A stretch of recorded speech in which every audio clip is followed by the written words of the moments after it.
Drama की starting हमारे main lead जो के साथ होती है, जो अभी अब्रॉड से वापस आया होता है एक होटल में अपने फ्रेंड से मिलने के लिए। फिर यहाँ उसके और उसके फ्रेंड को बोर्ड देखने के बाद पता लगता है कि यहाँ पर किसी की शादी चल रही है। जो का फ्रेंड उसे बताने लगता है कि जिस लड़के की शादी होने जा रही है वो अब तुम्हारा स्टूडेंट होने वाला है, क्योंकि कल से तुम जिस यूनिवर्सिटी में प्रोफेसर की जॉब करने जा रहे हो ये वहीं पर पढ़ता है। फिर जो के फ्रेंड ने उसे एक ड्रिंक दिया होता है, तो जो पूछता है कि ये सही तो है ना, तो वो कहता है कि हाँ मैं जानता हूँ, तुम्हें अल्कोहल से एलर्जी है तो तुम्हारे वाले में अल्कोहल नहीं है। फिर जैसे ही दोनों पीते हैं दोनों को ही पता लग जाता है कि ड्रिंक गलती से एक्सचेंज हो गई और जो ने अल्कोहल वाली ड्रिंक पी लिया है। फिर हम हमारी फीमेल लीड शाओ को देखते हैं जो अपनी वेडिंग के लिए तैयार होने के बाद वेडिंग हॉल के लिए जाने वाली होती है। पर तभी उससे आवाज आती है कि उसका बॉयफ्रेंड यहाँ किसी लड़की से बातें कर रहा है, तो वो उन लोग की बातें सुनने लग जाती है।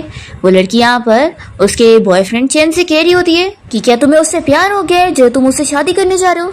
तो फिर वो बताने लगता है कि मैं प्यार सिर्फ तुमसे करता हूँ और उससे शादी तो मैं सिर्फ अपने डैड की वजह से कर रहा हूँ, और फिक्र मत करो आज तक मैंने उसे कभी टच भी नहीं करा, वो बहुत ही अच्छी लड़की है, वो मेरी सारी बातें सुनती है, से तो बस मैं अपने डैड को खुश करने के लिए शादी कर रहा हूँ। और फिर चैन तो उस लड़की को किस कर रहा होता है। शाओ का तो ये सब सुनने के बाद दिल टूट जाता है और वो बहुत ही ज्यादा ड्रिंक कर लेती है और सोचने लगती है कि प्यार नाम की कोई चीज होती ही नहीं है, बस धोखा ही रियल होता है। फिर जब वो ड्रंक हालत में यहाँ से जा रही होती है तो वो जो से टकरा जाती है, और क्योंकि जो ने भी ड्रिंक कर लिया था तो वो भी काफी ड्रंक होता है और वो शाओ से पूछने लगता है कि तुम ही वो लड़की हो ना जिसकी शादी होने जा रही है। तो शाओ अपनी वेल निकाल देती है और से कहती है कि अब नहीं, और फिर दोनों साथ में रूम में जाकर नाइट स्पेंड कर लेते हैं। फिर नेक्स्ट टाइम देखते हैं कि शाओ अपनी क्लास में होती है और वो सोच रही होती है कि अब मैं मॉम डैड को कैसे एक्सप्लेन करूंगी।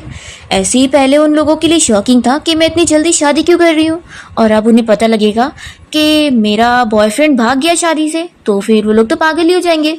वो सोचती है कि वो अपने छोटे भाई को बताएगी तो वो कितना डिसअपॉइंटेड फील करेगा। फिर तभी इतने में शाओ की फ्रेंड भी यहाँ क्लास में आके बैठती है, तो शाओ से पूछने लगती है कि आज क्लास में इतने सारे लोग क्यों आए हुए। तो लूसी कहती है कि तुम्हें नहीं पता आज क्लास में एक नया प्रोफेसर आने वाला है और ये सभी जरूर उसे ही देखने के लिए आए। तुम्हें पता है वो प्रोफेसर अभी जल्द ही अब्रॉड से आया है और वो हमसे सिर्फ 3 साल बड़ा है, और पता है जिन स्टूडेंट्स को पढ़ाता है ना उन लोगों ने बताया है कि वो बहुत ज्यादा हैंडसम है। तभी वो प्रोफेसर क्लास में आ जाता है जो कि कोई और नहीं शैन होता है, और उसे देखते ही क्लास के सभी स्टूडेंट्स तो खुश हो रहे होते हैं, पर शाओ तो शॉक हो जाती है और सोचती है कि आखिर मैं इतनी अनलकी क्यों, मेरा वन नाइट स्टैंड मेरा प्रोफेसर निकला। फिर जो यहाँ सभी को अपना नाम बताते हुए अपनी क्लास स्टार्ट करता है। हम देखते हैं कि शाओ तो अपना मुंह छिपा रही होती है और वो बस सोचती है कि इतने सारे लोगों में वो थोड़ी ना मुझे पहचानेगा। फिर जो सभी को अपना फोन निकाल कर नोट्स की फोटो लेने के लिए बोलता है, तो सभी वैसे ही करने लग जाते हैं, पर शाओ तो अभी भी अपना मुंह छुपाए रखती है। तो फिर जो उसे नोटिस कर लेता है और उसे कहने लगता है कि वो 3rd बेंच वाली लड़की तुम खड़ी हो जाओ और अब तुम मेरे क्वेश्चन का जवाब दो।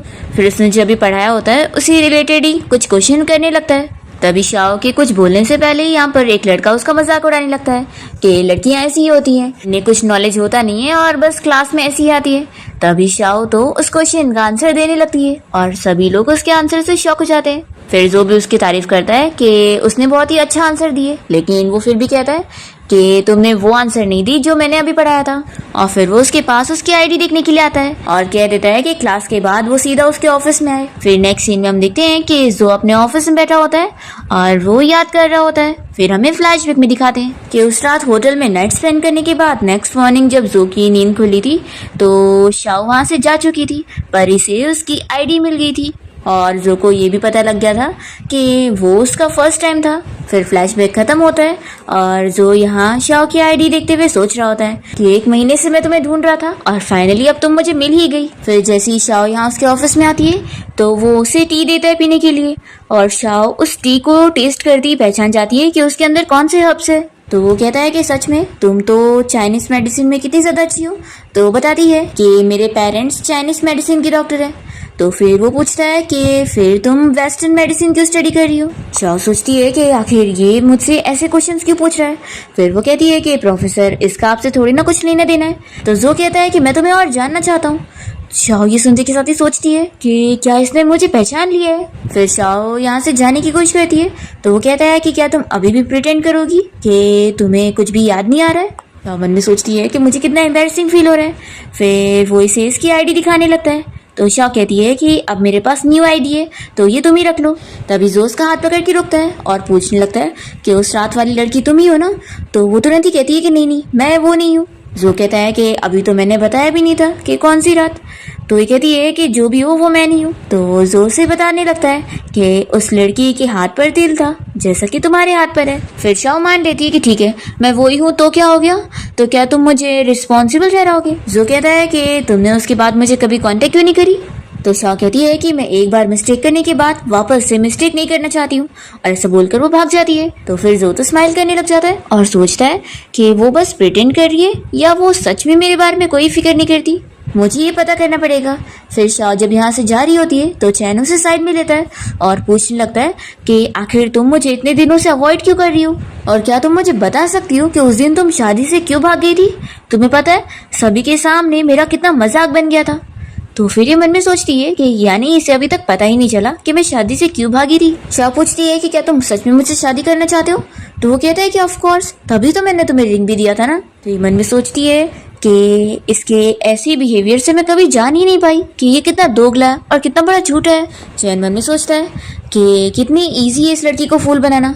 फिर वो जल्दी से उसे वापस से रिंग दिखाकर कहने लगता है कि तुमने पिछली वाली रिंग घुमा दी थी ना, देखो अब मैं तुम्हारे लिए दूसरी लेकर आया हूँ। शाह सोचती है कि ये अभी भी मुझसे प्यार करने की एक्टिंग कर रहा है, तो चलो इसके साथ मैं भी थोड़ा एक्ट कर लेती हूँ। फिर शाह उसे कहती है कि मैं उस दिन शादी से इसलिए भागी थी क्योंकि मुझे सुनाई पड़ा था कि तुम किसी और को पसंद करते हो। तो फिर वो कहने लगता है कि मैं कसम खाता हूँ कि तुम्हारे अलावा मैं किसी और को पसंद नहीं करता हूँ। शाह कहती है कि लेकिन फिर भी अब शादी मेरे लिए बहुत बड़ा मैटर है, तो मुझे थोड़ा टाइम दो इस बारे में सोचने के लिए। तो चैन मान जाता है और इसे रिंग देते हुए कहता है कि तुम आराम से टाइम ले सकती हो। और फिर जैसे ही चैन यहाँ से चला जाता है तो शाह वॉमिटिंग करने लग जाती है। तभी यहाँ पर जो उसे देख लेता है और शाह की कंडीशन देखते हुए वो पहचान लेता है और उसे कहता है कि तुम अपना प्रेगनेंसी चेकअप करवाओ। फिर वो तुरंत ही जाके अपना टेस्ट करती है और शॉक हो जाती है। और फिर इसके बाद शाओ यहाँ जो को रिपोर्ट दिखाते हुए बताती है कि वो प्रेग्नेंट हो चुकी है। तो चैन ये रिपोर्ट देखते ही कहने लगता है कि तुम 1 मंथ प्रेग्नेंट हो, तो क्या ये बेबी मेरा ही है। तो फिर वो कहती है कि हाँ। फिर जोर से कहने लगता है कि पहले तो मैं तुम्हें सॉरी कहना चाहूँगा कि उस रात मैंने काफ़ी ड्रिंक कर लिया था, तो ये सब मेरी गलती है। वो उसे कहने लगता है कि अभी तुम्हारे एग्जाम्स भी आने वाले हैं और ये तुम्हारी स्टडी का इम्पोर्टेंट ईयर है, तो तुम्हारे लिए अभी सबसे बेस्ट रहेगा कि तुम इस बच्चे को अबॉर्ट कर दो। शाह ये सुनते के साथ ही सोचने लगती है कि सभी मैन सेम होते हैं और कहते हैं कि वो तुम्हारे अच्छे के लिए कर रहे हैं। शाह कहती है कि ठीक है मैं समझ गई, और वो इससे बाय बोलकर जाने लगती है। तो वो कहता है कि रुको, अभी तुमने मेरा दूसरा ऑप्शन नहीं सुनी कि या फिर क्यों ना तुम मुझसे शादी कर लो। तो फिर शाह वापस से बैठ जाती है और उसे बताने लगती है कि 1 महीने पहले किसी और मैन ने भी मुझे यही कहा था कि वो मुझसे शादी करना चाहता है, पर पता है शादी वाले दिन उसे उसकी लवर मिल गई और यही वो रीजन था कि मैं शादी छोड़कर भाग गई थी, और इस वजह से अब मुझे किसी भी मैन में ट्रस्ट नहीं है। तो जो कहता है कि मैं जानता हूँ, लेकिन मैं आखिर वो तो नहीं हूँ ना। और मैं तुम्हें फिर से अपने आप को इंट्रोड्यूस करता हूँ, मेरा नाम जो है और मैं PhD ग्रेजुएट हूँ और मेरी सैलरी भी डिसेंट है। और वैसे तो अभी मैं रेंट वाले घर पे रहता हूँ, लेकिन मेरे पास इतने पैसे हैं कि अभी मैं खुद का घर खरीद सकता हूँ, और मेरे अंदर कोई बैड हैबिट्स नहीं है, मैं स्मोक भी नहीं करता और ड्रिंक भी नहीं करता, और वीकेंड्स पर मेरी छुट्टी रहती है, तो मैं फिर आराम से टाइम निकाल कर तुम्हारा और बच्चे का ख्याल रख सकता हूँ। तो शाओ ये सुनने के बाद सोचती है कि ये क्या चल रहा है, पहले तो हम अबॉर्शन डिस्कस कर रहे थे, फिर अचानक से हम डेटिंग चैनल पे कहाँ पहुँच गए। जो यहाँ शाओ को पूरा यकीन दिलाने लगता है कि मैं हस्बैंड और फादर दोनों की ड्यूटी अच्छे से निभाऊंगा और तुम्हारा भी ख्याल रखूंगा और घर के सारे काम भी कर लूंगा, तुम्हें कोई चीज़ की टेंशन नहीं लेनी पड़ेगी। तो मैं चाहूंगा कि तुम दूसरा ही ऑप्शन चुनो मुझसे शादी करने का, लेकिन फिर भी तुम जो भी डिसीजन लोगी मैं उसकी रिस्पेक्ट करूंगा। शाओ सोचती है कि अभी अगर वो अपने पेरेंट्स को अनएक्सपेक्टेड प्रेगनेंसी के बारे में बताएगी तो वो लोग तो काफ़ी शॉक होंगे कि उसकी शादी भी टूट गई। वो सोचती है कि यानी अभी बेस्ट ऑप्शन रहेगा शादी करने का, लेकिन क्या सच में ये प्रोफेसर जो सही बंदा है। फिर वो जो को अपने बारे में बताने लगती है कि मैं रिवेंज लेने वाली इंसान हूँ, तो अगर तुम मुझसे शादी करने का कह रहे हो और अगर तुमने बीच रास्ते में पीछे हटे तो फिर मैं तुम्हें छोड़ूंगी नहीं। तो जो उसे कहता है कि उसे ऐसा मौका बिल्कुल नहीं मिलने वाला है, तो फिर शाओ मान जाती है कि ठीक है हम शादी कर लेते हैं। जो कहता है कि ठीक है फिर कल स्कूल गेट के बाहर मैं तुम्हें पिक करने आऊंगा और कल मॉर्निंग में हम लोग अपना मैरिज सर्टिफिकेट लेने चलेंगे। ये सुनकर शाओ तो शॉक हो जाती है कि कल सुबह ही। फिर नेक्स्ट मॉर्निंग शाओ बाहर जो का इंतजार कर रही होती है, तभी वो अपनी कार लेकर पहुंचता है और जैसे ही वो कार से बाहर निकलता है तो शाओ से देखकर पूछने लगती है कि क्या मैं बहुत ही कैजुअली ड्रेसअप हुई हूँ। तो फिर वो कहता है कि नहीं मैं कुछ ज़्यादा सीरियस ड्रेसअप हो गया हूँ। तो फिर कहती है कि रुको मैं अभी अपना ड्रेस चेंज करके आती हूँ। तो जल्दी से जोर से रोक लेता है और कहता है कि तुम बहुत ही अच्छी लग रही हो और इस प्रॉब्लम को सॉल्व करना बहुत ही ईजी है। फिर वो तुरंत ही अपना कोट निकाल लेता है और अपनी दोनों स्लीव्स को भी ऊपर कर लेता है और कहता है कि देखो। फिर शाओ तो बहुत ही शॉक रह जाती है और वो याद करने लगती है कि एक बार चैन जब उसे कहीं बाहर डेट पर ले जाने के लिए निकल रहा था तभी शाओ को देखकर उसने उसकी बहुत बुराई करा था कि वो कितने गंदे तरीके से तैयार हुई है, ऐसे अगर कोई उसे उसके साथ देखेगा तो उसकी बेइज्जती होगी। तब शाओ से कहती है कि मैं वापस से अपना ड्रेस चेंज करके आती हूँ। तो वो कहता है कि जाने दो तुम वैसे भी गंदी लगोगी और वो उसे छोड़कर चला गया था। फ्लैशबैक यहाँ खत्म होता है और शाओ सोचती है कि चैन के साथ जब मैं थी तो मैं जो भी कुछ करती थी उसे गलत ही लगता था। जोर से कहता है कि चलो आप कार में बैठ जाओ और वो उसके लिए डोर खोलता है। तो शाओ बहुत ही खुश होती है। फिर इसके बाद जब दोनों यहाँ सर्टिफिकेट लेने के होते हैं तो जो सारा प्रोसीजर हैंडल कर रहा होता है, ये देखते हुए शाओ कहती है कि क्या तुम सच में पहली बार ही शादी कर रहे हो। तो वो कहता है कि अगर शक है तो पता कर लो। शाओ कहती है कि लेकिन तुम्हें देखकर ऐसा क्यों लग रहा है जैसे सारी चीजें तुम्हें सब पता है। तो फिर जो कहने लगता है कि क्योंकि मैं हर चीज़ें तैयारी के साथ करता हूँ। फिर इन लोगों को मैरिज सर्टिफिकेट मिल जाता है और फिर दोनों वापस से कार में आ जाते हैं और जो यहाँ पर अपनी और उसके मैरिज सर्टिफिकेट की फ़ोटो ले रहा होता है। तो शाओ कहती है कि तुम क्या कर रहे हो। तो बताता है कि मैं अपने पेरेंट्स को हमारी शादी के बारे में बताने के लिए फ़ोटो ले रहा हूँ। तो तुम मुझे अब बता दो कि तुम मुझे अपने पेरेंट्स से कब मिलने के लिए लेकर चलोगी। तो शाओ बताती है कि मेरे पेरेंट्स अब्रॉड में हैं तो अभी के लिए उनसे मिलने की ज़रूरत नहीं। और फिर वो मन में सोचने लगती है कि आखिर मैं अब पेरेंट्स को कैसे बताऊंगी कि मैं शादी से भाग गई थी और उसके बाद मैंने इतनी जल्दी अपना हस्बैंड भी चेंज कर ली। फिर जोर से बताने लगता है कि मैंने यूनिवर्सिटी के पास में एक अपार्टमेंट रेंट पर लिया हूँ तो तुम वहाँ पर अब शिफ्ट हो जाओ ताकि फिर मैं अच्छे से तुम्हारा और बच्चे का ख्याल रख पाऊँ। तो शाओ कहने लगती है कि तुमने ये भी सोच लिए। तो फिर वो कहता है कि मैंने तुमसे शादी करने का डिसीजन ऐसे ही नहीं लिया। फिर जोर से अपना कार्ड देने लगता है और कहता है कि इसके अंदर 1 मिलियन है, इससे तुम अपने हिसाब से ज़रूरत के फर्नीचर ले लेना जो तुम्हें चाहिए हो। तो शाओ कहने लगती है कि नहीं मुझे पैसों की ज़रूरत नहीं है, मेरे पास खुद के पैसे हैं। तो जो फिर भी उसे पैसे देता है और कहता है कि अब हमारी शादी हो गई है तो मेरी जिम्मेदारी है कि मैं तुम्हारा और बच्चे का ख्याल रखूं और हैबिट्स तो धीरे धीरे ही बनती है ना, तो तुम ट्राई करके देखो। तो फिर शाओ लेने के लिए मान जाती है और फिर उसे कहती है कि लेकिन अभी क्या हम लोग अपनी शादी के बारे में सीक्रेट रख सकते हैं। तो पूछता है कि क्या मुझसे शादी करना इतना ज़्यादा एम्बैरेसिंग है। तो शाओ कहती है कि ऐसी बात नहीं है, तुम तो बहुत ज़्यादा अच्छी हो, लेकिन मैं नहीं चाहती हूँ कि यूनिवर्सिटी में हम दोनों की बातें होने लगी। तो फिर ये मान जाता है कि ठीक है तुम्हारी मर्जी है, लेकिन अब तुम जल्दी से जल्दी मेरे घर पे शिफ्ट हो जाओ। शाओ से हाँ बोलती है और मन में सोचती है कि उसे अब चैन और उसकी उस गर्लफ्रेंड से भी बदला लेना है क्योंकि वो उन लोगों को ऐसे खुश थोड़ी ना रहने दे सकती है। फिर वो इसे बाय बोलकर चली जाती है। फिर इसके बाद शाओ अपने कॉलेज के डॉर्म में से निकलने के लिए फॉर्म सबमिट करने गई होती है। तभी इतने में उसे जो का कॉल आता है और वो पूछता है कि तुम्हें क्या मेरी ज़रूरत है। तो फिर वो कहती है कि नहीं ये छोटी प्रॉब्लम तो मैं खुद ही हैंडल कर सकती हूँ, तुम अपना काम कर लो। पर जो तो यहाँ इस ऑफिस के बाहर आ चुका होता है और वो सोचता है कि लेकिन मैं तो पहुँच भी गया।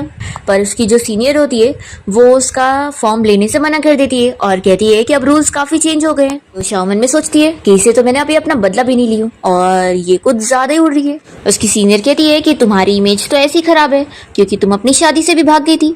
तो शाओ कहती है कि मेरी शादी के बारे में सुनकर सभी लोग अपसेट हुए थे लेकिन सिर्फ तुम ही खुश हुई थी कि मैं भाग गई। तो सीनियर कहती है कि तुम्हारा क्या मतलब है।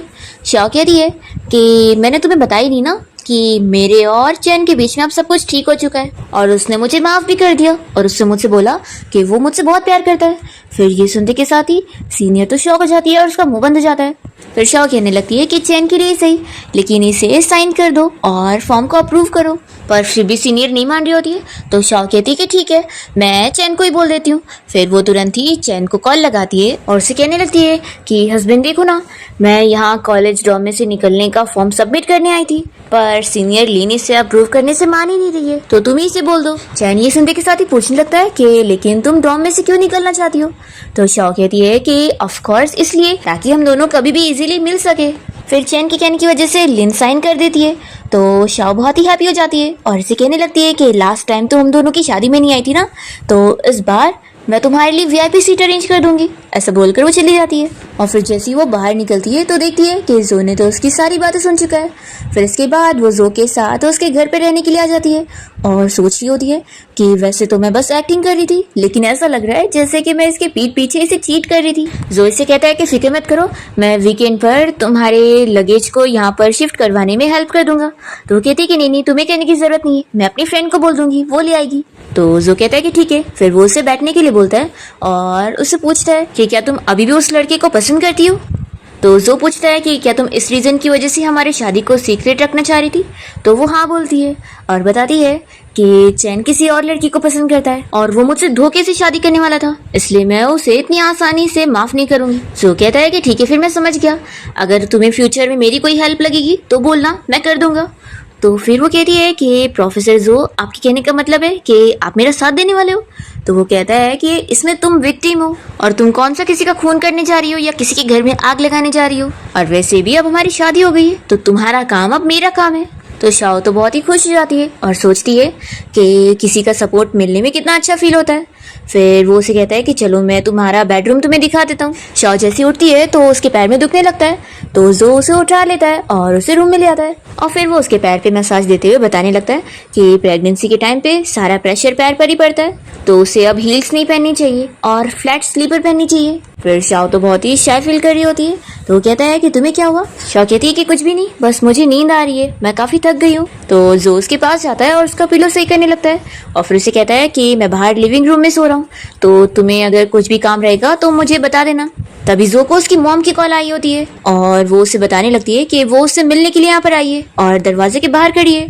तो फिर जो जल्दी से दरवाजा खोलता है और उसकी मॉम फिर अंदर आने के बाद इन लोगों से पूछने लगती है कि क्या तुम दोनों ने सच में शादी करो। तो दोनों अपना सर हिलाते हैं। फिर मॉम तो बड़ी खुश हो जाती है और कहने लगती है कि इतने सालों से मेरे बेटे ने एक गर्लफ्रेंड तक नहीं ढूंढा था और अब शादी कर लिया, कितनी अच्छी बात है। मैं तो शक में आ गई थी कि इसे लड़कियां ही नहीं पसंद है, सच में मेरा बेटा तो इतना टैलेंटेड भी निकला और उसने इतनी अच्छी लड़की भी ढूंढ लिया। फिर वो शाओ का हाथ पकड़ के उससे पूछने लगती है कि चलो मुझे जल्दी से बताओ कि आखिर तुमने इसका दिल कैसे जीती। तो शाओ मन में सोचती है कि मैं आंटी को कैसे बताऊं कि हम लोग होटल में नाइट स्पेंड करके मिले। फिर शाओ बहाना बनाती है कि हम दोनों ही मेडिकल स्टूडेंट है ना, तो एक दिन ऐसी पहचान हो गई। फिर मॉम और जानना चाह रही होती है, तो जो कहने लगता है कि मॉम क्या आप हम लोग के लिए कुकिंग नहीं करोगी। तभी जो की मॉम यहाँ ब्लैंकेट वगैरह देख लेती है और समझ जाती है कि लगता है ये दोनों साथ रूम में नहीं रहते हैं। फिर वो कहती है कि तुम यहाँ शाओ के साथ ही रहो और कुकिंग मैं अकेले कर लूंगी। फिर डिनर के बाद हम देखते हैं कि जो की मॉम इसे एक सूप देती है पीने के लिए, जिसे देखकर जो पूछता है कि मॉम क्या ये सच में पीने लायक है। तो फिर मॉम कहने लगती है कि लगता है मुझे फिर इसे शाओ को देना पड़ेगा।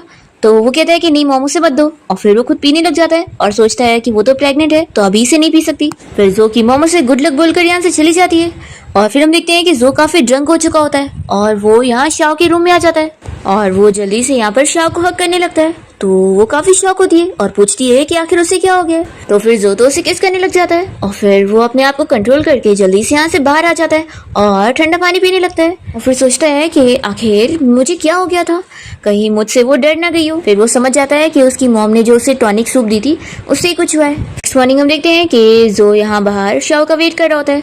जैसे ही वो कॉलेज जाने के लिए अपने रूम से बाहर निकलती है तो जो उसे कल रात के लिए सॉरी बोलने लगता है। शाओ कहती है कि कोई बात नहीं और वो उसे बताती है कि मैं लेट हो रही हूँ तो मैं जाती हूँ। तो वो कहता है कि चलो मैं तुम्हें छोड़ देता हूँ। शाओ कहती है कि नहीं जरूरत नहीं है, नहीं तो फिर कोई हमें देख लेगा तो फिर। जो कहता है कि फिक्र मत करो मैं तुम्हें थोड़ा दूर पे उतार दूंगा। तो फिर शाओ को मानना ही पड़ता है। फिर वो उसे कॉलेज के पास तक ले आता है और शाओ जैसे ही कार से निकलने वाली होती है तो वो उसे रोकता है और उसे जूस देता है पीने के लिए। शाओ जूस पीते हुए सोचने लगती है कि उसे उसकी पसंद भी पता है।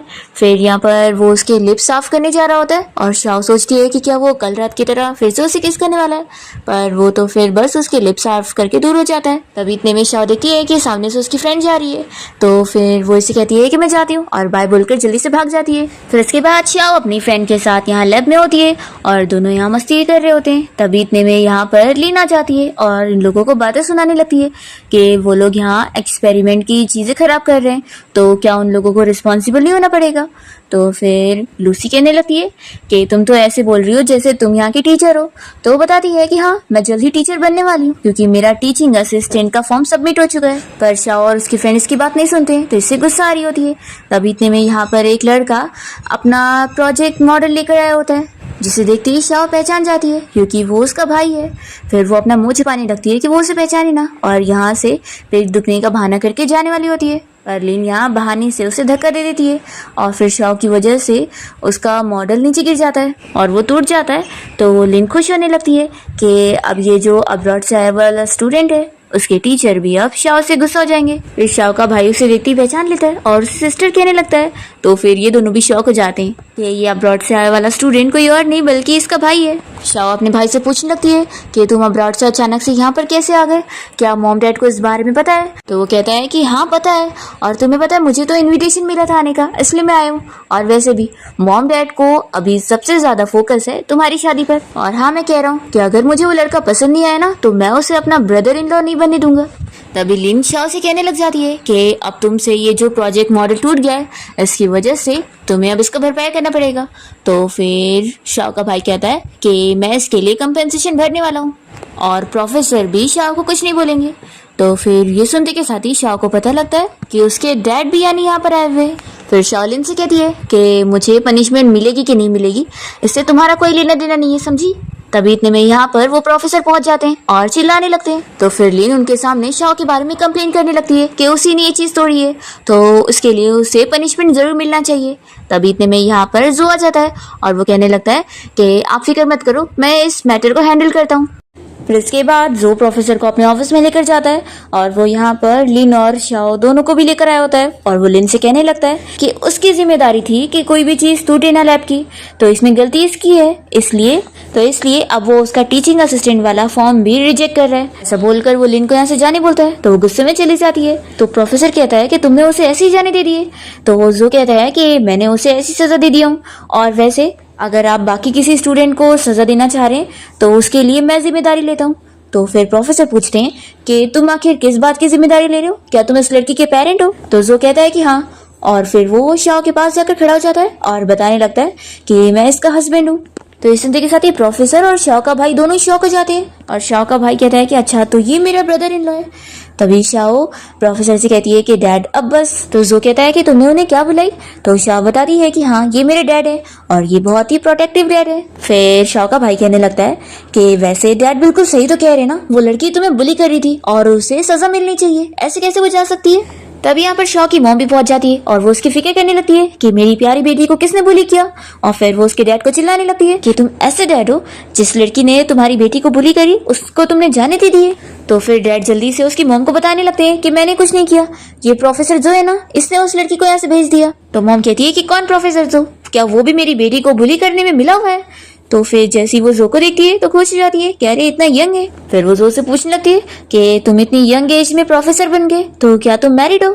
तो वो बताता है कि हाँ, मेरी शादी हो गई। फिर शाओ बताती है कि मेरे साथ हुई है। तो उसकी मॉम पूछने लगती है कि तुम सच कह रही हो? फिर इसके बाद जो यहाँ शाओ के मॉम और डैड दोनों को ही टी सर्व करता है। शाओ से कहती है कि सॉरी, कहीं मेरे पेरेंट्स की वजह से तुम डर तो नहीं गए ना, मेरे पेरेंट्स हमेशा से ऐसे रहते। तो जो कहता है कि मुझे तुम्हारे मॉम डैड बहुत ही पसंद है।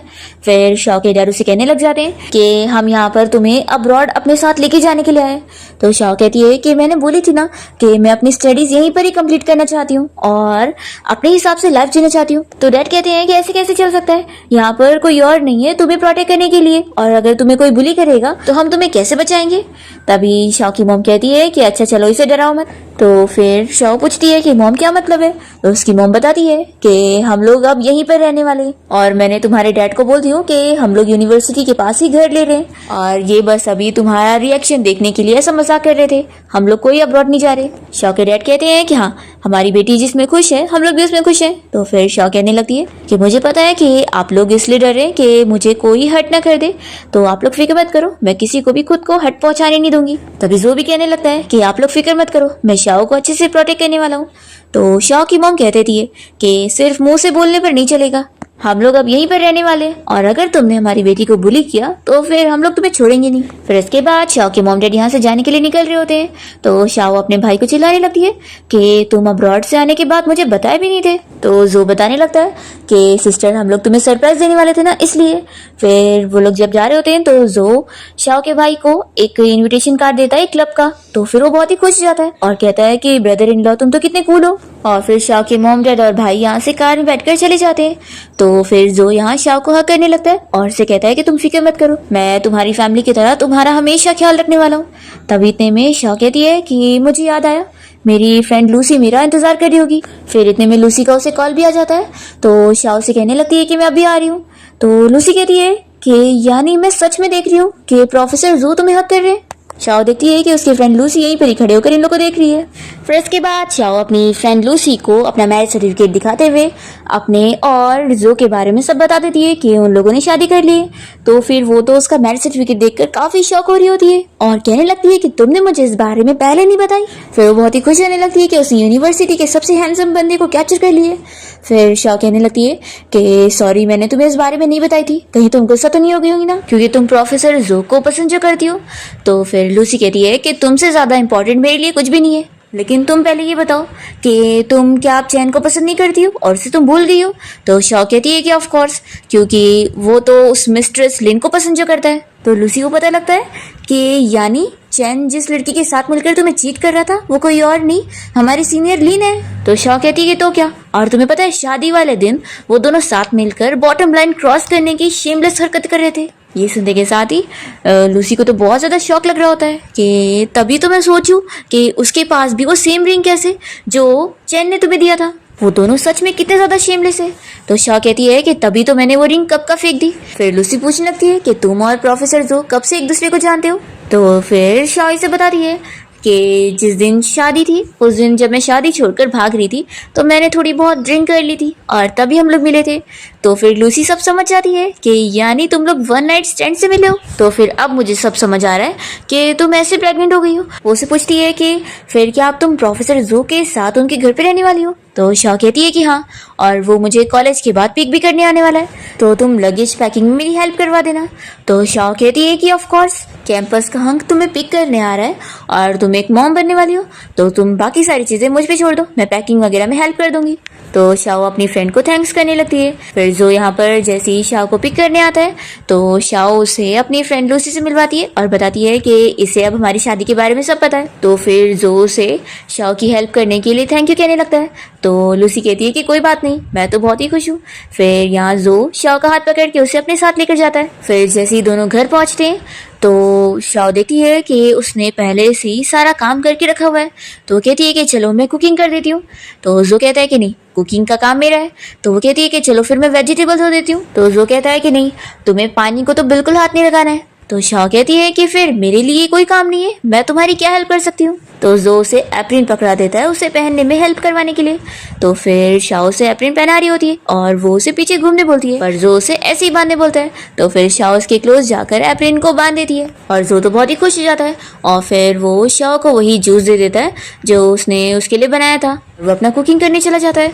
तो शाओ बहुत ही खुश होती है कि वो उसकी कितनी केयर करता है। फिर इसके बाद दोनों डिनर करने के लिए बैठते हैं और फिर दोनों काफी सारी बातें करते हुए खाना एंजॉय करते हैं। इसके बाद शाओ अपने रूम में होती है और तभी उसकी फ्रेंड लूसी उसे वॉइस मैसेज करके पूछ रही होती है कि प्रोफेसर जो के साथ रहने में कैसा लगता है। तो शाओ बताती है कि हम दोनों अलग अलग सेपरेट रूम में रहते हैं। तो फिर लूसी कहने लगती है कि आखिर तुम इतने हैंडसम बंदे के साथ ऐसे कैसे रह सकती हो, तुम्हें उसका अच्छा फायदा उठाना चाहिए और उसे भी तो एक बीबी के बाद जल्दी से दूसरा बीबी भी देना चाहिए। तो इतने में जो रूम में आ जाता है और शाओ जल्दी से अपना फोन बंद करती है। जो यहाँ पर आकर उसे बताता है कि मैं एक चीज तो भूल ही गया था। फिर वो उसे मिल्क देता है और कहता है कि सोने से पहले इसे याद से पी लो। शाओ पूछती है कि क्या तुमने मेरी फ्रेंड की सारी बातें सुन ली? तो वो कहता है कि हाँ, मैं इतना समझ सकता हूँ, तुम्हारी बेस्ट फ्रेंड है तो तुम लोग ये सारी बातें तो करते होंगे। तो शाओ बहुत ही एम्बैरेस फील करती है। फिर जो उसे कहता है कि सोने से पहले याद से ब्रश कर लेना और फिर वो रूम से बाहर चला जाता है। और फिर शाओ अपनी फ्रेंड को बताती है कि वो अगली बार ऐसी बातें ना बोले क्योंकि जो ने तो अभी सब सुन लिया। फिर उसकी फ्रेंड पूछने लगती है कि वैसे तुम क्या अपनी कैफे वाली पार्ट टाइम जॉब छोड़ने वाली हो क्योंकि अब तुम प्रेग्नेंट हो। तो शाओ कहती है कि मैं छोड़ने का सोच तो रही थी, लेकिन बॉस ने कहा है कि इतनी जल्दी उन्हें रिप्लेस करने के लिए कोई नहीं मिलेगा, तो मैं जब तक थोड़े टाइम के लिए काम कर लेती हूँ। फिर नेक्स्ट हम देखते हैं कि शाओ जब कॉलेज में होती है तभी इसके पास चैन आ जाता है और उससे पूछने लगता है कि उसने प्रोफेसर से पंगा ले ली थी और साथ ही लिन को भी प्रोफेसर ने टीचिंग असिस्टेंट के लिए रिजेक्ट कर दिए। तो पूछती है कि तो क्या। तो ये कहता है कि मैंने सुना कि तुम्हारी प्रोफेसर जो के साथ बहुत बनती है। तो शाओ कहती है कि अच्छा, तो तुम चाहते हो कि मैं लिन के लिए बात करूं।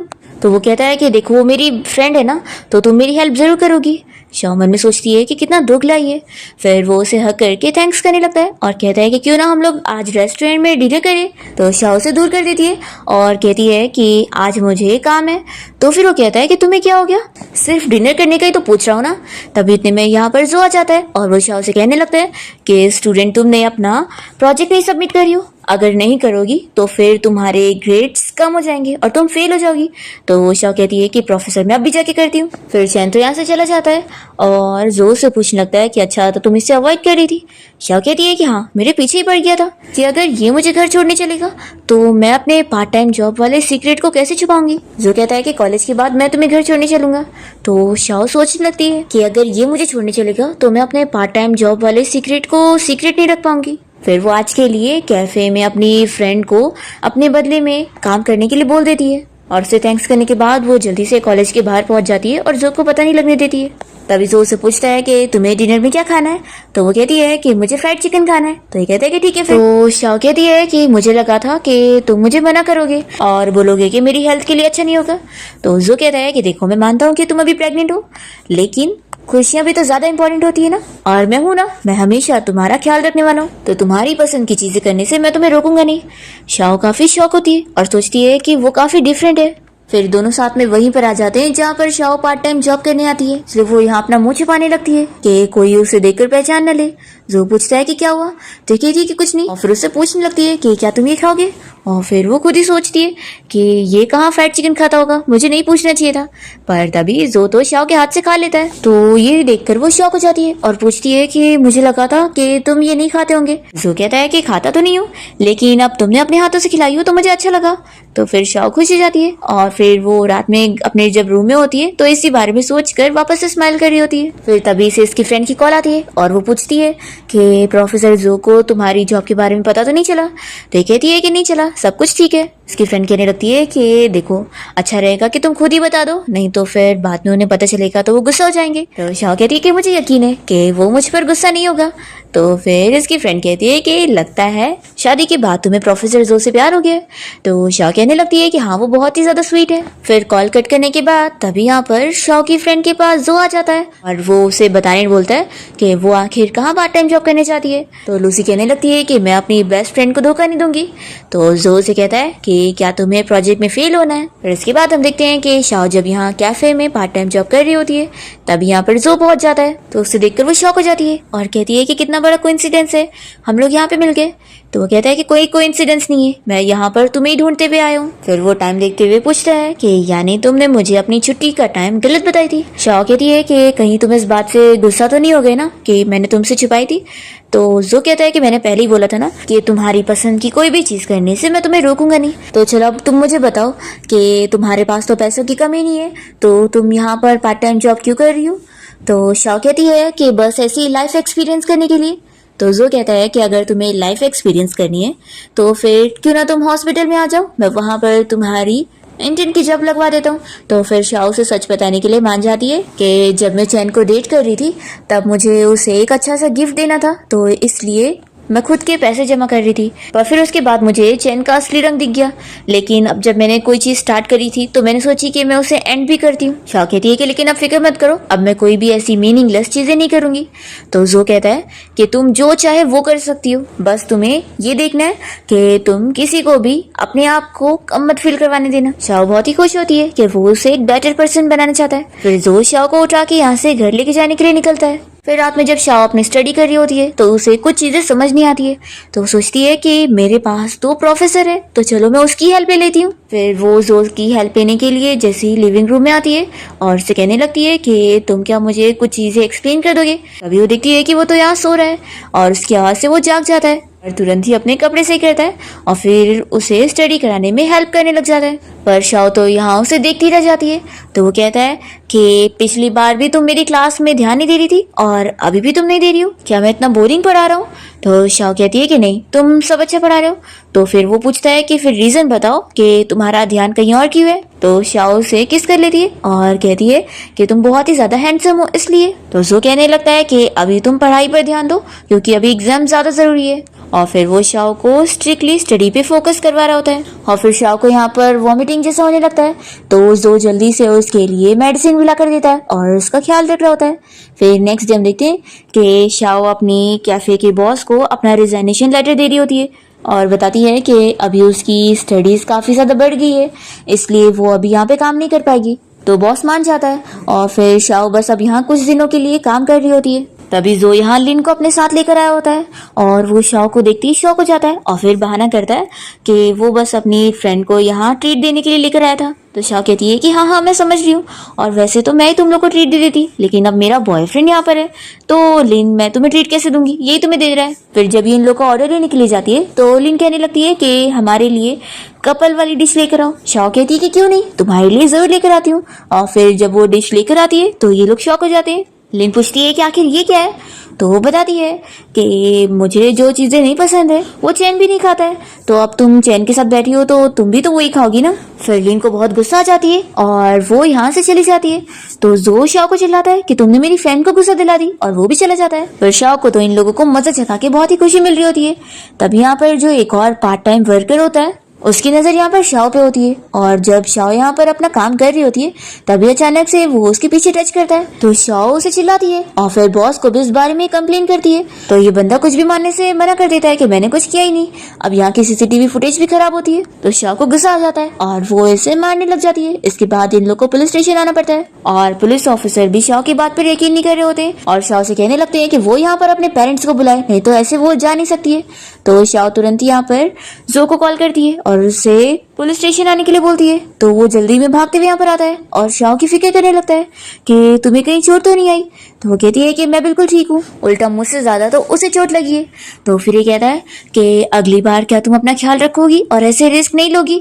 तो शाओ कहती है कि मुझे बहुत ज्यादा गुस्सा आ गया था और मैं अपने आप को कंट्रोल नहीं कर पाई और उसे मारी, और वैसे अब वो वापस से काम नहीं कर पाएगा और अब उसके ऊपर रिकॉर्ड भी लग चुका है। तो जो उसे अप्रिशिएट करने लगता है कि तुम कितनी ज्यादा स्मार्ट हो, लेकिन अगली बार ऐसे बुरे लोगों से डील करने के लिए तुम मुझ पे छोड़ देना, मैं उनको सबक सिखाऊंगा। तो शाओ कहती है कि तुम मेरी फिक्र कर रहे हो। तो जो कहता है कि ऑफ कोर्स मुझे तुम्हारी बहुत फिक्र है। तभी इतने में यहाँ पे शाओ के बॉस के साथ वो वर्कर फिर से आया होता है और जो उसे माफी मंगवाता है। तो वो इन लोगों के कहने पर माफी मांगने की एक्टिंग तो कर लेता है, पर शाओ को फिर से कुछ स्लो से कहता है, जिसे सुनकर जो को भी गुस्सा आ जाती है। तो फिर वो उसे यहाँ मारने के बाद कुछ पैसे निकाल कर देता है और कहता है कि अब अपना मुंह बंद रख लेना, यही तुम्हारी कीमत है। तो जो को ऐसे देखकर शाओ तो बहुत ही खुश हो जाती है और सोचती है कि वो ऐसे कितना हैंडसम लग रहा है। फिर जब दोनों साथ में घर आ जाते हैं तो शाओ यहाँ जो के हाथ की केयर कर रही होती है और पूछती है कि क्या तुम्हें दर्द हो रहा है। तो वो कहता है कि थोड़ा सा। तो ये कहती है कि रुको मैं अभी ऑयल लेकर आती हूँ। फिर जो बहुत ही खुश होने लगता है और वो आकर उसके हाथ पर ऑयल से मसाज करने लगती है। फिर इतने में जो के फोन पर उसके फ्रेंड का मैसेज आया होता है। तो जो के हाथ में तो ऑयल लग गया था, तो वो शाओ से कहता है कि तुम लॉक खोलो और फिर वो अपना लॉक बताता है। तो शाओ काफी शॉक होती है कि उसने आई लव यू लॉक के तौर पे रखा हुआ है। फिर वो उसके फ्रेंड का मैसेज उसे बताती है कि वो उसे बाहर डिनर पे इनवाइट करना चाह रहा है। तो जो कहता है कि तुम उसे ओके लिख दो। तो जैसी वो ओके लिखती है तो जो का फ्रेंड यहाँ पर शॉक होता है और सोच लेता है कि पक्का ये जो ने नहीं लिखा है, नहीं तो वो तो कुछ बोलता ही नहीं है, तो ये जरूर सिस्टर इन लॉ ने लिखी होगी। फिर इसके बाद जो और शाओ यहाँ उसके फ्रेंड के साथ डिनर करने जब जाते हैं तो जो का फ्रेंड यहाँ पहुंचते ही इन लोगों से बातें करने लगता है और कहता है कि वैसे आखिर मैंने सोचा था कि जो जैसे सीधे बंदे को कोई लड़की मिलेगी ही नहीं, पर इसने कैसे शादी कर लिया, ये बहुत ही शॉकिंग है। मुझे तो लगता था कि इसे सच में लड़की में इंटरेस्ट है नहीं। फिर यहाँ पर ये लोग बातें कर ही रहे होते हैं, तभी शाओ वॉशरूम बोलकर यहाँ से बाहर चली जाती है। तो जो का फ्रेंड उसे सब पूछने लगता है कि आखिर उसे अपनी वाइफ मिली कैसे। तो फिर जो उसे सब बता देता है। तो इसका फ्रेंड काफी शॉक होता है कि तू वन नाइट स्टैंड से उससे मिला है। सच में? हाँ, मैंने तो तुझे बहुत ही डिसेंट पर्सन समझा था, पर तू तो ऐसे टाइप का निकला। और वैसे ये बता कि कहीं वन नाइट स्टैंड के बाद उस लड़की ने आकर तो तुझे नहीं बताई कि वो प्रेग्नेंट हो गई है, और तूने उसके बारे में पता किया कि नहीं कि वो सही लड़की है कि नहीं। तो जोई से सब बताता है कि मैं बहुत लोगों से मिल चुका हूँ और मैं अच्छी तरीके से जानता हूँ कि कौन अच्छा है कौन खराब है। वो बहुत ही अच्छी लड़की है और उल्टा शादी का ऑफर तो मैंने उसे दिया था। जो का फ्रेंड कहने लगता है कि वो तो तूने मेरी गलती की वजह से वो ड्रिंक कर लिया था, नहीं तो ये सब नहीं होता। तभी शाओ यहाँ बाहर पहुंच जाती है और इन लोग की बातें सुनने लगती है। जो का फ्रेंड उसे कह रहा होता है कि यानी फिर तूने उसे रिस्पॉन्सिबिलिटी की वजह से शादी करा है। जो इस पर हाँ कह देता है। शाओ ये सुनते के साथ ही अपसेट हो जाती है कि वो उसे लाइक नहीं करता और उसने बस मजबूरी में उसे शादी करा है। यही सोचकर वो यहाँ से चली जाती है। और तभी जो तो अपने फ्रेंड को बता रहा होता है कि वो उसे बहुत ज्यादा पसंद करने लग गया है, पर शाओ तो ये सुने बिना ही जा चुकी होती है। फिर जो अपने फ्रेंड से कहता है कि मैं देख कर आता हूँ कि वो अभी तक आई क्यों नहीं। तभी हम देखते हैं कि शाओ यहाँ पर अपनी फ्रेंड से कॉल पर बात कर रही होती है और उसे सब बता रही होती है कि मुझे बहुत ही बुरा लग रहा है कि उसने बस मजबूरी में मुझसे शादी करा है, लेकिन ये तो इतनी ऑब्वियस बात है ना, लेकिन मुझे ये जानने के बाद इतना डिसअपॉइंटेड क्यों फील हो रहा है। तो लूसी कहती है कि वो ऑफ कोर्स है ना, क्योंकि तुझे प्रोफेसर जो से प्यार हो गया। तो शाओ कहती है कि क्या सच में। फिर वो उसे जो की बहुत सारी तारीफें करने लगती है। तो लूसी कहती है कि देखा, सच में तुझे उससे प्यार हो गया। तो शाओ कहती है कि मैंने डिसाइड कर लिया हूँ, जब वो मुझे पसंद ही नहीं करता तो फिर मैं भी उसे पसंद नहीं करूंगी। तो लूसी कहती है कि तुम क्या करना चाहती हो। शाओ कहती है कि अब मैं हॉस्पिटल जाने वाली हूँ और इस मैटर को कम्प्लीटली सॉल्व करने वाली हूँ। मैं नहीं चाहती कि वो मेरे साथ मजबूरी में रहे। ऐसा बोलकर ही कॉल कट करती है। लूसी भी शॉक हो जाती है कि ये करना क्या चाहती है। फिर शाओ तो यहाँ से जा चुकी होती है और जो उसे ढूंढता रह जाता है और फिर वो उसे कॉल करने लगता है, पर उसका कॉल भी नहीं लगता। फिर इसके बाद हम देखते हैं कि शाओ अपनी फ्रेंड लूसी से मिलने जाती है और उसे कहती है कि ऐसा नहीं है कि मैं उसकी फीलिंग्स को भुला नहीं सकती हूँ, मैं उसे भूल जाऊंगी। तो फिर इसकी फ्रेंड कहती है कि मुझे तो ऐसा नहीं लगता है कि प्रोफेसर जो तुम्हारे लिए कोई फीलिंग्स नहीं रखता है। क्या सच में उसने अपने मुंह से बोला कि वो तुमसे मजबूरी में शादी करा हुआ है। तो शाओ कहती है कि तुम कहो तो मैं जाकर उससे वापस से पूछ लूँ और कंफर्म कर लूँ। तो लूसी कहती है कि नहीं, इसकी जरूरत नहीं है, अगर वो तुम्हें पसंद नहीं करता तो क्या हुआ, तुम आप किसी और को ढूंढ लो। तो शाओ कहती है कि लोग बदलना कपड़े बदलने जैसा थोड़ी ना है। तो फिर इसकी फ्रेंड कहती है कि तुम फिक्र मत करो, मैं इस बार तुम्हारे लिए अच्छा बंदा ढूंढूंगी और हम लोग ब्लाइंड डेट पर चलते हैं। देखो अभी के लिए तो तुम दोनों बच्चे की वजह से साथ में हो, लेकिन एक ना एक दिन तो तुम लोग अलग हो जाओगे ना, तो अच्छा रहेगा कि तुम पहले से ही तैयारी करके रखो और किसी को ढूंढ के रखो। तो फिर शाओ इस बारे में सोचने लगती है कि हाँ, एक दिन तो हम लोग सेपरेट हो जाएंगे। फिर वो कहने लगती है कि कल तुम मेरे साथ हॉस्पिटल चलना। तो फिर इसकी फ्रेंड कहती है कि क्या तुम सच में इस बच्चे को अबॉर्ट करने वाली हो। फिर नेक्स्ट हम देखते हैं कि शाओ अपनी फ्रेंड के साथ हॉस्पिटल गई होती है अपना चेकअप करवाने के लिए और उसका बेबी काफी हेल्दी होता है। तो वो अपनी फ्रेंड से कहती है कि मैं बहुत ही खुश हूँ कि मेरा बेबी बिल्कुल ठीक है, तो अब मैं इसकी केयर खुद कर लूंगी और मैं ये सारा पेन खुद झेल सकती हूँ। कम से कम वो उस पेन से तो बेहतर रहेगा जब मैं उसे ज्यादा ही लाइक करने लग जाऊंगी। तो फिर लूसी कहती है कि चलो मैं तुम्हें एक अच्छी जगह लेके चलती हूँ। फिर दूसरी तरफ हम यहाँ पर जो को देखते हैं जो कि लेक्चर के लिए क्लास में आया होता है। जैसे लेक्चर खत्म होता है तो सभी स्टूडेंट जा रहे होते हैं और जो शौक होता है कि शाओ आज क्लास के लिए नहीं आई।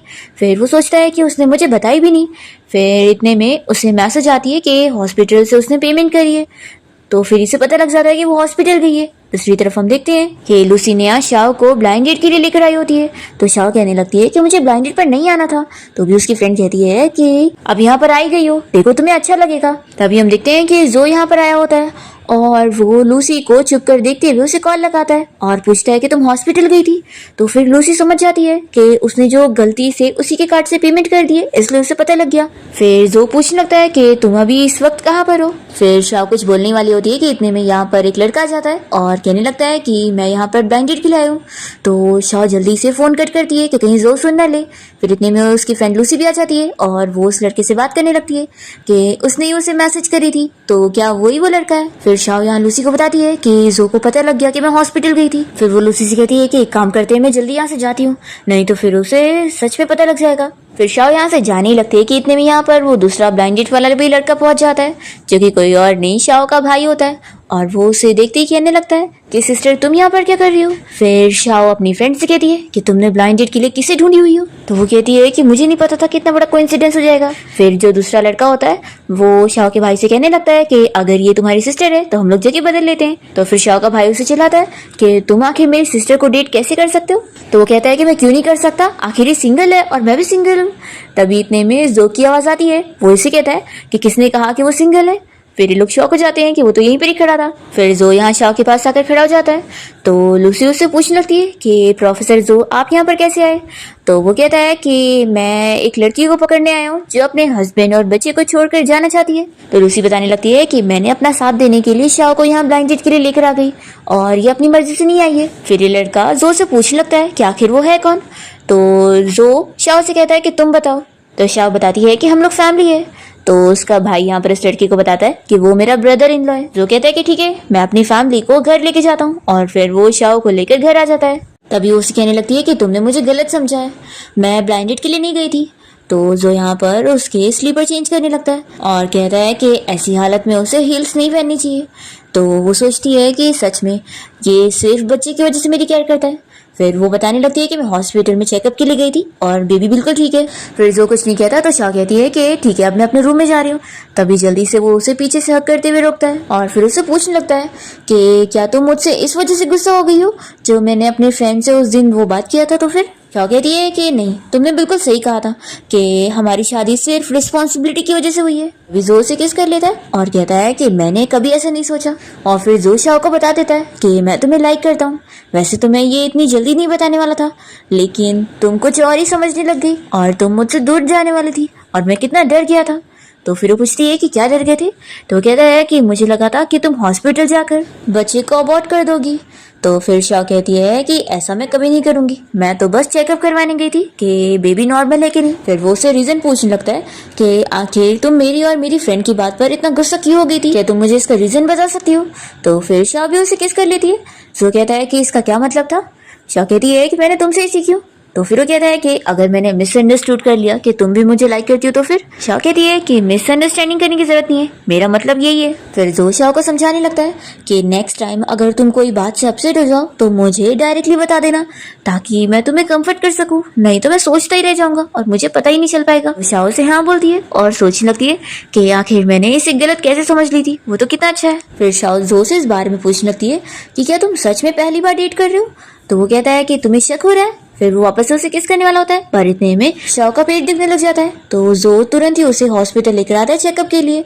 फिर डॉक्टर इंडो को बताती है कि सब कुछ बिल्कुल ठीक है, बस उसे आज के लिए यहाँ पर एडमिट रहना पड़ेगा। फिर जो शाह को रेस्ट करने का बोलकर बाहर चला जाता है। तो शाह अपनी फ्रेंड को कॉल करके इस बारे में बताती है कि वो यहाँ हॉस्पिटल में। फिर इतने में जो वापस आ जाता है तो वो कॉल कट करती है। जो उसके लिए यहाँ पर ड्रेस लेकर आया होता है और कहता है कि तुम्हें ये हॉस्पिटल वाली ड्रेस अच्छी नहीं लग रही होगी तो तुम अपना ड्रेस चेंज कर लो, तो फिर तुम्हें अच्छा फील होगा। तो फिर शाह ड्रेस चेंज कर लेती है। इसके बाद जो यहाँ पर उसका ख्याल रख रहा होता है उसे फ्रूट खिला रहा होता है। तो शाह तो बस उसे देखती रह जाती है कि वो उसके लिए कितना केयरिंग है और साथ ही कितना हैंडसम भी है। फिर नेक्स्ट हम देखते हैं कि शाह अपनी फ्रेंड के साथ शॉपिंग करने जा रही होती है और शाह का भाई इन लोगों का बैग लेकर चल रहा होता है और सोचने लगता है कि आखिर सिस्टर ने ब्रदर इन लॉ को यहाँ शॉपिंग पर साथ चलने के लिए क्यों नहीं इनवाइट करी, क्या इन दोनों के बीच में झगड़ा हो गया है। फिर वो यहाँ लूसी और शाह की बातें सुनने लगता है। लूसी यहाँ पर शाह से बातों बातों में कह रही होती है कि आखिर वो प्रोफेसर जो तुमसे इतना दूर दूर क्यों रहता है और तुम्हें बिल्कुल टच भी नहीं करता, कहीं ऐसा तो नहीं कि उसकी मॉम और उसका फ्रेंड बिल्कुल सही कह रहे थे कि वो लड़कियों में इंटरेस्टेड है ही नहीं और उसे लड़कियां पसंद ही नहीं है। शाह का भाई जैसे ये सुनता है तो वो सोचता है कि ब्रदर इन लॉ को लड़कियां नहीं पसंद है। वो सोचता है कि मुझे इस बारे में जल्दी से मॉम डैड को बताना होगा। फिर वो कोई बहाना करके इन लोगों को बैग्स पकड़ाकर यहाँ से भाग जाता है और शाह की फ्रेंड यहाँ पर उसे कोई ना कोई ट्रिक सिखा रही होती है ताकि जो उसके करीब आए। फिर शाह जब घर पहुंचती है तो जो और वो डिनर करने के लिए बैठते हैं और शाह बताती है कि मैंने पाइनएप्पल ड्रिंक लेकर आई हूँ। फिर जैसे ही जो इसे पीता है तो वो शाह को पीने से रोक लेता है और कहता है कि इसमें अल्कोहल है, तुम मत पियो। शाह कहती है कि मुझे नहीं पता था। फिर इसके बाद जो तो काफी ज्यादा नशे में हो जाता है और फिर वो शाह के पास आने लगता है और फिर उसे किस भी करने लग जाता है।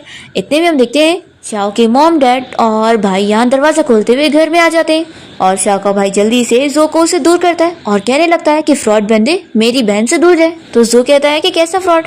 फिर यहाँ पर शाओ के डैड कहने लगते हैं कि बेटी तुम फिक्र मत करो, हम लोग यहाँ पर आ गए, इस लड़के ने तुमसे धोखे से शादी की है, हम तुम्हें बुली होने नहीं देंगे। तो शाओ कहती है कि मॉम डैड आप लोग गलत समझ रहे हैं। तो शाओ का भाई कहता है कि हम कुछ गलत नहीं समझ रहे, हमें पता चल गया है कि ये एक फ्रॉड ही बंदा है। फिर शाओ की मॉम भी कहने लगती है कि हाँ ऐसे लोग मैंने सुनी हूँ जो इनोसेंट लड़कियों को धोखा देते रहते हैं। तो शाओ कहती है कि आप लोग आखिर क्या सोच रहे हैं। तो डैड कहते हैं कि चलो जल्दी से अपनी बहन को बताओ कि तुमने हमें क्या बताए थे। तो फिर वो कहने लग जाता है कि सिस्टर मैंने तुम लोगों की बातें सुन लिया था कि ब्रदर इन लॉ को लड़कियां नहीं पसंद है। ये सुनते के साथ ही जो शाओ से कहता है कि तुमने ऐसा बोली हो। फिर इसके बाद शाओ अपने मॉम डैड को सब कुछ एक्सप्लेन करती है। तो भी शाओ की मॉम कहती है कि मैं ऐसे नहीं मान सकती हूँ। तो शाओ कहती है कि मॉम मैं प्रेग्नेंट हूँ, तो आखिर ये चीज़ अब झूठ थोड़ी ना होगी। तो फिर शाओ का भाई कहने लगता है कि मैंने सुना था कि शादी के बाद ब्रदर इन लॉ ने तुम्हें कभी टच नहीं करा और इस वजह से ही तुम और तुम्हारी फ्रेंड इस बारे में सोच पड़े थे। तो शाओ कहने लगती है कि मॉम डैड मैंने एक चीज़ आप लोगों से झूठ बोली थी। तो मॉम डैड कहते हैं कि तुम्हें माफ़ी मांगने की ज़रूरत नहीं है, गलती इसकी है ना, ये बस हैंडसम दिखता है इसलिए तुमने इस पे ट्रस्ट कर ली थी, ऐसे बंदे बहुत होते हैं जो फ्रॉड करते रहते हैं। तो शाह कहती है कि मैं इस बारे में नहीं कह रही हूँ, मैं आप लोग को बताना चाहती हूँ कि एक्चुअली मैं पहले प्रोफेसर जो से नहीं शादी करने वाली थी। एक्चुअली मैं जिस लड़की को पसंद करती थी उसने शादी वाले दिन मुझे धोखा दे दिया था, तो इस वजह से मैंने ड्रिंक कर ली थी और फिर मैंने ही जो को फोर्स करके उसके साथ नाइट स्पेंड कर ली। फिर वो अपने मॉम डैड से कहने लगती है कि आप लोग अब गुस्सा हो गए होंगे। तो वो लोग कहते हैं कि बिल्कुल नहीं, हम लोग तो इस बात से अपसेट हैं कि तुमने हमसे इस बारे में बताई नहीं। शाह कहती है कि मुझे लगा था कि आप लोग मुझसे बहुत ही डिसअपॉइंट होंगे इसलिए मैं बता ही नहीं पाई। फिर मॉम पूछती है कि अब तुमने इसके साथ रिस्पॉन्सिबिलिटी की वजह से शादी करी थी तो क्या तुम इसे पसंद करती हो। तो शाह कहती है कि हाँ मैं बहुत पसंद करती हूँ। फिर जो भी कहने लगता है कि हाँ मैं भी इसे बहुत पसंद करता हूँ। फिर मॉम यहाँ पर शाह के भाई को चिल्लाती है कि तुमने हमें ये बताया था। तो वो कहता है कि लेकिन मैंने तो ऐसे ही कुछ सुना था। फिर जो बताने लगता है कि अभी तो हम लोग प्यार में ही है और धीरे धीरे अपनी फीलिंग्स डेवलप कर रहे हैं। शाह भी कहने लगती है कि हाँ हम लोग धीरे धीरे आगे बढ़ेंगे। तो फिर मॉम को यकीन हो जाता है और वो कहती है कि हाँ जब हम लोग यहाँ पर आए थे तो तुम लोग साथ चपके हुए थे। जो तो बहुत ही ज्यादा शाय होने लगता है।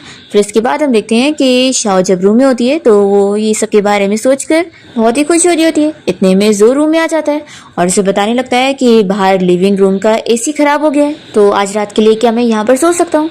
तो शाओ से यहाँ पर सोने के लिए मान जाती है। फिर दोनों जब सोने जा रहे होते हैं तभी शाओ के फोन पर चैन की कॉल आ जाती है। तो वो जो से दूर होकर कॉल उठाती है। चैन उससे पूछने लगता है कि कहीं तुम सो तो नहीं गई थी ना। तभी इतने में जो जेलस होकर शाओ को तुरंत ही किस कर लेता है और फिर वो कॉल पर चैन से कह देता है कि वो सोने जा रही है और उसका कॉल कट करता है। फिर चैन सोचने लगता है कि यानी वो इतने दिनों से मुझसे दूर इसलिए हो रही थी क्योंकि उसने पहले से ही किसी वाइल्ड मैन को ढूंढ के रखी है और वैसे उस मैन की आवाज़ जानी पहचानी थी। फिर नेक्स्ट डे जब शाओ कॉलेज गई होती है तभी इतने में चैन उसे पकड़ कर रोक लेता है और उससे पूछता है कि कल रात वो किस मैन की आवाज़ थी, तुम मुझे धोखा दे रही हो। तो शाओ कहती है कि ये तो मुझे तुमसे कहना चाहिए ना कि तुमने मुझे धोखा दिया है, तुम्हें वो लड़की मिल चुकी है ना जिसे तुम सच में प्यार करते हो। तो फिर वो कहने लगता है कि मैं सिर्फ तुमसे प्यार करता हूँ। शाओ कहती है कि अब झूठ बोलने की जरूरत नहीं है, मैं सब जानती हूँ और हाँ तुम ना किसी से प्यार नहीं करते, तुम खुद से प्यार करते हो। और जैसी वो ऐसा बोलकर जाने लगती है तो चैन फिर गुस्से में उसे रोकता है और उसे चिल्लाने लगता है कि मैं जान चुका हूँ तुमने पहले से ही किसी मैन को ढूंढ के रखी हो, तो इनोसेंट बनने का क्या प्रिटेंड कर रही हो। हाँ शाओ से कहती है कि धोखा तुमने मुझे दिया है, जिस दिन हमारी शादी होने वाली थी उसी दिन तुमने मुझे धोखा दिया था और तभी मैंने तुमसे ब्रेकअप कर ली थी, इसलिए अब तुम्हारे पास कोई हक नहीं है मुझे सवाल करने का। तो चैन कहता है कि मैं जानता हूँ कि वो मैन कोई और नहीं बल्कि प्रोफेसर जो है ना। तो शाओ सोचती है कि इसे आखिर कैसे पता लग गया। फिर वो कोई भी बहाना करके यहाँ से चली जाती है। तभी इतने में चैन के पास लेन आ जाती है और कहने लगती है कि तुम्हारी फियांसी को तुम फोन नहीं बना पाए। तो ये कहता है कि सब तुम्हारी गलती है, तुमने ट्रबल क्रिएट करी थी इसलिए उसे पता लग गया। फिर ये कहने लगता है कि मुझे इतनी आसानी से वो छोड़कर नहीं जा सकती है और अगर वो मुझे छोड़कर जा रही है तो मैं उसे बर्बाद कर दूंगा। तो लिन ये सुनकर खुश हो जाती है। फिर यहाँ शाओ देखती है कि जोर से पिक कर रहे हैं तो वो खुश हो जाती है और जल्दी से जाकर उसे हक कर लेती है। उसे बताती है कि वो अभी चैन से मिलकर आ रही है। तो फिर वो पूछने लगता है कि तुम्हें कोई चोट तो नहीं आई। तो बताती है कि मैंने अब उससे सारी चीजें क्लियर कर ली हूँ। पहले मैं उससे रिवेंज लेने का सोच रही थी, लेकिन अब मुझे लगता है कि उस जैसे बंदे के साथ बहस करके कोई मतलब नहीं है, उसके साथ सिर्फ टाइम वेस्ट करना होगा, इसलिए मैंने अब उसके साथ सब कुछ खत्म कर दिया। फिर दोनों जब यहाँ बातें कर रहे होते हैं तभी लिन चुपके से इन लोग की फोटोज ले लेती है और वो सोचने लगती है कि वैसे वो मैन कौन था, मैं देख नहीं पाई। फिर नेक्स्ट सीन में हम देखते हैं कि जो शाओ को लेकर एक पार्टी में गया होता है और वहाँ पर वो उसे अपने पुराने टीचर से मिलवाता है जो कि अब्रॉड में उसे पढ़ाते थे। जो और शाओ दोनों ही उन्हें बारी बारी हक करते हैं। तभी इतने में लिन शाओ उसकी और प्रोफेसर की फोटो ले लेती है और फिर वो इसे चैन को भेज देती है। तो फिर चैन बहुत ज्यादा गुस्सा होता है कि अच्छा तो उसने मेरी पीठ पीछे इस मैन को ढूंढी है। फिर नेक्स्ट हम देखते हैं कि जो शाओ को कॉलेज छोड़ने गया होता है और वो उसे बाय बोलकर जब यहाँ अपने कॉलेज के सेमिनार के लिए आती है तो उसे स्टेज पर जाना होता है कोई स्पीच देने के लिए। पर तभी इतने में सभी के फोन पर शाओ की वो फोटो दिखने लगती है और सभी लोग फिर उसके बारे में बातें करने लगते हैं कि उसने किसी ओल्ड मैन को फंसाई हुई है। इस बारे में सभी लोग बातें करने लग जाते हैं और फिर लिन भी स्टेज पर जाके शाओ को ये फोटो दिखाते हुए सभी के सामने उसकी बेइज्जती कर रही होती है। तो ये देखकर लूसी को गुस्सा आता है और वो लिन को चिल्लाने के लिए स्टेज पर आती है तो शाओ से रोकने लगती है कि सभी लोग देख रहे हैं। तभी इतने में शाओ की हेल्प करने के लिए यहाँ पर जो पहुंच जाता है और वो शाओ का नेम क्लियर करने के लिए उसकी और अपनी रिलेशनशिप के बारे में सभी को बता देता है कि वो दोनों मैरिड है और फिर वो उसे रिंग भी पहनाता है। शाओ भी सभी को बताती है कि हाँ और वो प्रेग्नेंट भी है। फिर सभी लोग तो इन दोनों के कपल को लेकर बड़े खुश हो रहे होते हैं क्योंकि सभी को इन लोग की सीपी पसंद आती है। फिर इसके बाद जो रूम में होता है और शाओ जब पानी लेकर आती है तो उसे पता लग जाता है कि लिविंग रूम की एसी खराब है ही नहीं और जो ने उसे झूठ बोला था। तो वो काफी स्माइल कर रही होती है कि जो ने रूम में रहने के लिए सब बहाने किया था। फिर यहाँ जो उसे खुद ही कन्फेस कर लेता है कि उसने झूठ बोला था सिर्फ उसके साथ रहने के लिए। तो शाओ कहती है कि मुझे अब इस बात से कोई प्रॉब्लम नहीं है क्योंकि आफ्टर ऑल तुम अब मेरे हस्बैंड हो। जो हस्बैंड सुनकर बहुत ही खुश होने लगता है और उसे बार बार बोलने के लिए बोलता है तो शाओ से कहती भी है। फिर दोनों किस करने लगते हैं। फिर इसके बाद हम देखते हैं कि जो और शाओ साथ में अच्छा टाइम स्पेंड कर रहे होते हैं और ऐसे ही कुछ महीने बीत जाते हैं। पर ये सब चैन को देख ही नहीं जाता है कि वो लोग आखिर हैप्पी कैसे हैं। तो वो कार से उन लोग का एक्सीडेंट कर देता है। फिर जो तुरंत ही शाओ को लेकर हॉस्पिटल आता है और फिर शाओ ऑपरेशन रूम में होती है और जो बाहर इंतजार करते हुए बहुत फिक्र कर रहा होता है। फिर डॉक्टर बाहर आके बताती है कि उसकी बेटी हुई है। तो जो कहने लगता है कि डॉक्टर मेरी वाइफ कैसी है। तो डॉक्टर बताती है कि तुम्हारी बेटी भी बिल्कुल ठीक है और उसकी मॉम भी। और फिर जो शाओ से मिलने जाता है और उसे जब वो डिस्चार्ज करवा के घर लेकर आता है तो जो की मॉम और शाओ की पूरी फैमिली यहाँ पर साथ में घर में इन लोग को मिलने आए होते हैं और सभी बहुत ही हैप्पी होते हैं। तभी शाओ का भाई उसे बताता है कि उसका कोई डॉक्यूमेंट आया हुआ है। तो फिर शाओ ये देखने के बाद शॉक हो जाती है कि उसकी स्टडी के लिए अब्रॉड जाने की टिकट आई हुई है। तो फिर जो उसे बता देता है कि उसी ने उसे अब्रॉड जाने के लिए अप्लाई करा था क्योंकि उसका सपना था ना कि वो अब्रॉड से अपनी पूरी स्टडी कंप्लीट करके डॉक्टर बनना चाहती है। शाओ कहती है कि लेकिन मैं कैसे जाऊंगी, तुम्हें और बेबी को ऐसे छोड़कर मैं नहीं जा पाऊंगी। तो वो कहता है कि तुम बिल्कुल फिक्र मत करो, मैं बेबी का अच्छे से ख्याल रख लूंगा, पर मैं चाहता हूँ कि तुम्हारा ड्रीम पूरा हो। तो फिर शाओ मान जाती है। फिर इसके बाद हम देखते हैं कि शाओ 5 साल बाद अब्रॉड से अपनी स्टडी पूरी कंप्लीट करके आई होती है और वो काफी फेमस डॉक्टर बन चुकी होती है। और यहाँ हॉस्पिटल में जब वो अपना ऑपरेशन कर रही होती है तभी जो मिलने आया होता है। तो फिर डायरेक्टर उसे बताता है कि अभी तो वो ऑपरेशन करने में बिजी है। फिर इसके बाद शाओ जैसे ही अपना काम करके फ्री होती है तो जो यहाँ पर अपने फ्रेंड के साथ उसे मिलने आया होता है।